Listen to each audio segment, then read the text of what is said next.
Hey guys, welcome back to my channel. ഇന്നത്തെ video SLCക്കാർക്ക് വേണ്ടിയിട്ടുള്ള തന്നെയാണ്. അതായത് ഞാൻ ലാസ്റ്റ് ഒരു വീഡിയോ ഇട്ടിട്ടുണ്ടായിരുന്നു, അതിന് നല്ല റെസ്പോൺസ് തന്നെ നിങ്ങളുടെ കയ്യിൽ നിന്ന് കിട്ടിയിട്ടുണ്ട്. അപ്പോൾ അതിൽ ഒരുപാട് പേര് കുറേ ഡൗട്ടൊക്കെ ചോദിച്ചിട്ടുണ്ടായിരുന്നു. ഞാൻ പറ്റുന്നതിനൊക്കെ റിപ്ലൈ കൊടുത്തിട്ടുണ്ടായിരുന്നു. എല്ലാത്തിനും ഒന്നും എനിക്ക് റിപ്ലൈ കൊടുക്കാൻ പറ്റിയില്ല. പിന്നെ അതിൽ കുറച്ച് പേരൊക്കെ എന്നോട് ചോദിച്ചതായിരുന്നു, എന്താ സോഷ്യൽ സയൻസിന് വേണ്ടിയിട്ട് ഒരു വീഡിയോ ചെയ്യുമെന്ന്, അല്ലെങ്കിൽ സോഷ്യൽ സയൻസിന് ടിപ്സ് പറയുമെന്ന്. അപ്പോൾ പിന്നെ വേറെ കുറേ ഡൗട്ടൊക്കെ ചോദിച്ചിട്ടുണ്ടായിരുന്നു. അപ്പോൾ ഞാൻ ഇന്നൊരു കമ്മ്യൂണിറ്റിയിൽ ഒരു പോൾ ഇട്ടിട്ടുണ്ടായിരുന്നു.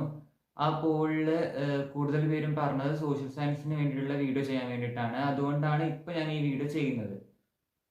അപ്പോൾ ഈ വീഡിയോയിൽ ഞാൻ യൂസ് ചെയ്ത ടിപ്സും പിന്നെ ഞാൻ കണ്ട യൂട്യൂബ് ചാനൽസും പിന്നെ മറ്റ് നോട്ട്സിൻ്റെ ഞാൻ എങ്ങനെയാണ് നോട്ട്സ് ബൈ ഹാർട്ട് പഠിച്ചതാണോ അങ്ങനെയുള്ള കുറച്ച് കാര്യങ്ങളൊക്കെ ഈ വീഡിയോയിൽ ഞാൻ ഷെയർ ചെയ്യാം. പിന്നെ അതുകൂടാതെ തന്നെ ഞാൻ എൻ്റെ മറ്റേ മോഡൽ എക്സാമിൻ്റെയും പ്രീ മോഡൽ എക്സാമിൻ്റെയും ആൻസർ ഷീറ്റ് ഒന്ന് കാണിച്ചു തരാം. അതൊന്ന് എങ്ങനെയാണ് ആൻസേഴ്സ് എഴുതിയതെന്നും കൂടി ഞാൻ ഇന്ന് ഷെയർ ചെയ്യാം. അപ്പോൾ നമുക്ക് നേരെ വീഡിയോയിലോട്ട് പോകും. 10th ഏറ്റവും സിമ്പിളായ ഒരു സബ്ജക്റ്റാണ് സോഷ്യൽ സയൻസ്. കാരണം സോഷ്യൽ സയൻസിൽ എല്ലാം ഡയറക്റ്റ് ക്വസ്റ്റ്യൻസ് മാത്രമേ ചോദിക്കുള്ളൂ, അല്ലാണ്ട് വളഞ്ഞിരുന്നുള്ള ചോദ്യങ്ങളൊന്നും സോഷ്യലിൽ ചോദിക്കില്ല. സോഷ്യൽ എനിക്ക് വന്നിട്ട് സിമ്പിളായി തോന്നിയത് ജോഗ്രഫിയാണ്. പക്ഷെ എനിക്ക് ലാസ്റ്റ് ഫൈനൽ എക്സാമിന് എഴുതി കഴിഞ്ഞപ്പോൾ എനിക്ക് സിമ്പിളായി തോന്നിയത് ഹിസ്റ്ററിയാണ്. ജോഗ്രഫിയുടെ കാര്യം പറയുകയാണെങ്കിൽ ചാപ്റ്റേഴ്സ് കുറവാണെന്നല്ല, ചാപ്റ്റേഴ്സിൻ്റെ ലെങ്ത് വളരെ കുറവാണ്. പക്ഷെ ഹിസ്റ്ററിയുടെ കേസ് പറയുകയാണെങ്കിൽ ഹിസ്റ്ററിയിൽ ചാപ്റ്റേഴ്സ് ഭയങ്കര ലെങ്തിയാണ്, പിന്നെ അത്യാവശ്യം കുറേ പഠിക്കാനുണ്ട്. അപ്പോൾ നിങ്ങൾക്ക് ഏതാണോ കൂടുതലും കംഫർട്ടായ രീതിയിൽ പഠിക്കാൻ പറ്റുന്നത് ആ രീതി ഫോളോ ചെയ്യുക. അതായത് ബൈ ഹാർട്ട് പഠിക്കാൻ ഇഷ്ടമുള്ളവരുണ്ടാവും, അങ്ങനെ പഠിച്ചാൽ മാത്രമേ നല്ല മാർക്ക് സ്കോർ ചെയ്യാൻ പറ്റുന്നുള്ളവരുണ്ടാവും. അപ്പോൾ അങ്ങനെയുള്ളവർ ബൈ ഹാർട്ട് തന്നെ പഠിക്കുക. അല്ലാത്തവർ ഈ യൂട്യൂബ് ചാനൽസ് കാണുക, എന്നിട്ട് മനസ്സിലാക്കി പഠിക്കുക. പക്ഷെ ഞാൻ പറയും കൂടുതലും നല്ലത് ബൈ ഹാർട്ട് പഠിക്കുക തന്നെയായിരിക്കും. കാരണം എൻ്റെ ടീച്ചറൊക്കെ, എനിക്ക് 10th എടുത്ത ടീച്ചേഴ്സൊക്കെ ടെക്സ്റ്റ് ഉള്ളത് അതുപോലെ എഴുതിയാൽ മാത്രമേ മാർക്ക് തരാറുള്ളായിരുന്നു. അപ്പോൾ അതുകൊണ്ട് തന്നെ മാക്സിമം പറ്റുന്നത്ര ബൈ ഹാർട്ട് പഠിക്കാൻ നോക്കുക. സോഷ്യല് പറ്റുന്നില്ല എന്നുണ്ടെങ്കിൽ മനസ്സിലാക്കി പഠിക്കുക. എനിക്ക് തോന്നുന്നത് ഫൈനലിൽ മാർക്ക് തരുമായിരിക്കും. അപ്പോൾ ഞാൻ എല്ലാവരും എഴുതിയത് പോയിന്റ് വൈസ് ആയിട്ടാണ്. ഞാൻ ഒരു ആൻസേഴ്സും എക്സ്പ്ലെയിൻ ചെയ്ത് എഴുതിയിട്ടില്ലായിരുന്നു. ഞാൻ അവസാനത്തെ എസ്സേ ക്വസ്റ്റ്യൻ മാത്രമായിരുന്നു ഞാൻ എക്സ്പ്ലെയിൻ ചെയ്ത് എഴുതിയത്. ബാക്കിയുള്ളതൊക്കെ ഞാൻ ഷോർട്ടായിട്ടാണ് എഴുതിയത്, മാക്സിമം ഷോർട്ടായിട്ടാണ് ഞാൻ എഴുതിയത്. പിന്നെ സോഷ്യലിൻ്റെ കാര്യത്തിൽ ഞാനൊരു യൂട്യൂബ് ചാനൽസും അങ്ങനെ കണ്ടിട്ടില്ല. അവസാന മോഡൽ എക്സാമിൻ്റെയും പ്രീ മോഡലിൻ്റെ ഒക്കെ ടൈമിൽ, അതായത് ഈ ഒരു സമയത്ത് ഞാൻ എക്സാമിനറിൻ്റെ ചാനലിൽ ഉള്ള ക്വസ്റ്റ്യൻസിൻ്റെ വീഡിയോസ് മാത്രമായിരുന്നു ആകെ കണ്ടത്.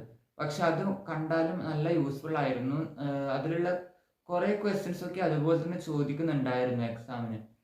അപ്പോൾ ഈ ഒരു ലാസ്റ്റ് മിനിറ്റിൽ നിങ്ങൾ ടെക്സ്റ്റ് എന്തായാലും ഇനി മുഴുവനായിട്ട് വായിക്കാൻ പറ്റുന്നില്ല എന്നാണെങ്കിൽ എന്തായാലും നിങ്ങൾ ഇമ്പോർട്ടൻ്റ് ആയിട്ടുള്ള ക്വസ്റ്റ്യൻസ് എന്തായാലും നോക്കിയിട്ട് പോവുക. അതായത് നിങ്ങളിപ്പം പ്രീവിയസ് ഇയറിൻ്റെ ബുക്കോ അല്ലെങ്കിൽ ക്വസ്റ്റ്യൻ ബാങ്കൊക്കെ നോക്കിയാൽ നിങ്ങൾക്ക് കാണാം ഒരുപാട് ക്വസ്റ്റ്യൻസ് റിപ്പീറ്റ് ചെയ്ത് ചോദിക്കുന്നുണ്ട്, സ്ഥിരമായി ചോദിക്കുന്ന കുറേ ക്വസ്റ്റ്യൻസ് ഉണ്ട്. അപ്പോൾ അതെന്തായാലും പഠിച്ചിട്ട് പോവുക. കാരണം അതും ഈ വട്ടം ചോദിക്കാനും ചാൻസ് ഉണ്ട്. പിന്നെ ഈ വട്ടത്തെ എക്സാം കുറേ ടഫാവും എന്നൊക്കെ പറയുന്നത് കേട്ടു. അപ്പോൾ നിങ്ങൾ എല്ലാ പോർഷൻസും ഒന്ന് ഓടിച്ച് നോക്കിയിട്ട് തന്നെ പോകാൻ വേണ്ടി ശ്രദ്ധിക്കുക. അപ്പോൾ ഞാൻ എന്തായാലും ഞാൻ എഴുതിയ പേപ്പർ കാണിച്ചു തരാം. അപ്പോൾ നിങ്ങൾക്ക് മനസ്സിലാവും ഞാൻ എങ്ങനെയാണ് എക്സാം എഴുതിയതെന്നൊക്കെ.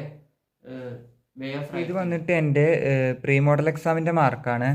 ഇത് ഫസ്റ്റ് 5 1 വേർഡ്, ദെൻ ഇത് 3 മാർക്കിൻ്റെ ആണെന്ന് തോന്നുന്നു, 3 മാർക്കിൻ്റെത്. പിന്നെ ഞാൻ എല്ലാ ഓപ്ഷൻസും എഴുതിയിട്ടുണ്ട്. പിന്നെ ഇത് മാപ്പാണ്.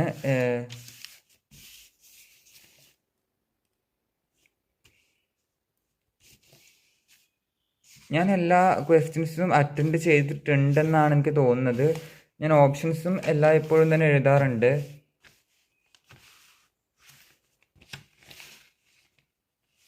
പിന്നെ ഈ ഒരു ക്വസ്റ്റ്യൻ ഞാൻ പോയിന്റ് ആയിട്ടല്ല എഴുതിയത്, ഇത് ഞാൻ എക്സ്പ്ലെയിൻ ചെയ്ത് എഴുതുകയാണ് ചെയ്തത്. ആ ക്വസ്റ്റ്യൻ അങ്ങനത്തെ ഒരു ക്വസ്റ്റ്യൻ ആണെന്ന് തോന്നുന്നു.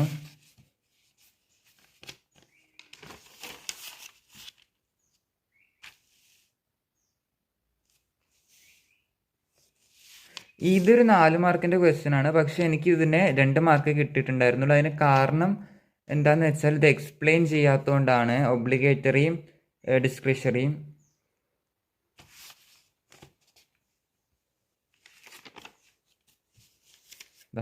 ഇത് എസ്സേ ക്വസ്റ്റ്യൻ. ഇതൊക്കെ ഞാൻ എന്തായാലും ഇതുപോലെ എക്സ്പ്ലെയിൻ ചെയ്ത് എഴുതാറാണ് പതിവ്. പിന്നെ ഞാൻ ഒരു ഉറപ്പിന് വേണ്ടിയിട്ട് ഇതിൽ മെയിൻ പോയിന്റ്സും ഇങ്ങനെ എഴുതാറുണ്ട്.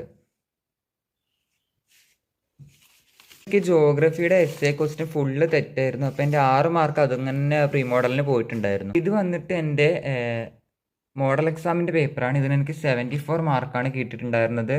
ഇതും അതുപോലെ തന്നെ ആദ്യത്തെ 1 വേർഡ് 3 മാർക്ക്, 4 മാർക്ക്. ഇതിൽ ഞാൻ പറഞ്ഞ പോലെ ചില ക്വസ്റ്റ്യൻസ് ഞാൻ എക്സ്പ്ലെയിൻ ചെയ്ത് എഴുതിയിട്ടുണ്ട് ടെക്സ്റ്റിലുള്ളത് പോലെ. മറ്റ് ചിലതൊക്കെ ഞാൻ പോയിൻ്റാണ് എഴുതിയത്.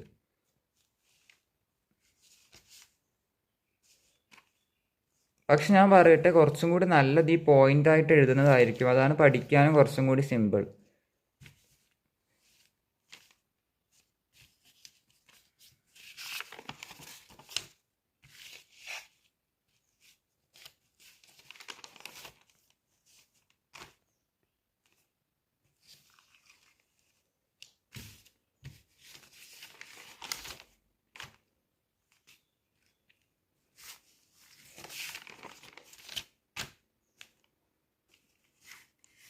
നിങ്ങൾ എൻ്റെ പേപ്പർ കണ്ടിട്ടുണ്ടാവും. ഞാൻ കുറേ ക്വസ്റ്റ്യൻസ് ഒക്കെ എക്സ്പ്ലെയിൻ ചെയ്താണ് എഴുതിയത്. പക്ഷെ ഞാൻ പറയട്ടെ, കുറച്ചും കൂടി നല്ലത് നിങ്ങൾ പോയിൻ്റായിട്ട് എഴുതുന്നത് തന്നെയായിരിക്കും.